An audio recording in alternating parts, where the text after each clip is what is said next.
Granite குவாரிகளில் நரபலி கொடுக்கப்பட்டதாக எழுந்த புகார் குறித்து விசாரிக்க டிஎஸ்பி தலைமையில் மேலும் ஒரு குழு அமைக்கப்பட்டுள்ளது.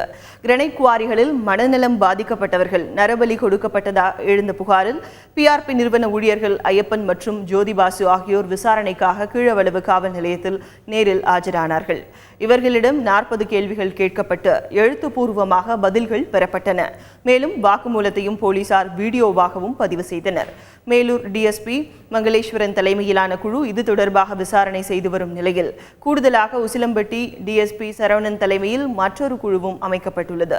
இவர்கள் நேற்று எலும்புக்கூடுகள் தோண்டி எடுக்கப்பட்ட இடத்தை பார்வையிட்டு ஆய்வு செய்தனர். இதனிடையே பிஆர்பி நிறுவனர் பழனிசாமி இன்று கீழவளவு காவல் நிலையத்தில் விசாரணைக்கு ஆஜராக உள்ளார்.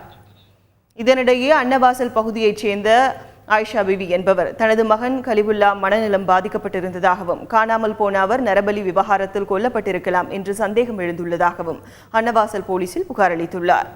எங்கள் மாமா காணா போயிட்டாரு. அவர் காணா போய் கிட்டத்தட்ட 5 வருஷம் இருக்கும். அப்போக்கி தேடனா விட்டுட்டோம், கம்ப்ளைண்ட்லாம் கொடுக்கல எதுவுமே. இப்போ மனநலம் பாதிக்கப்பட்டவர் அவர். இப்போ இந்த மதுரையில் கிரானைட் குவாரி நடந்த இந்த சம்பவம் சொன்னாங்க. அதை வச்சு இப்போ நாங்கள் இங்கே சந்தேகப்பட்டு இங்கே கம்ப்ளைண்ட் கொடுக்குறோம்.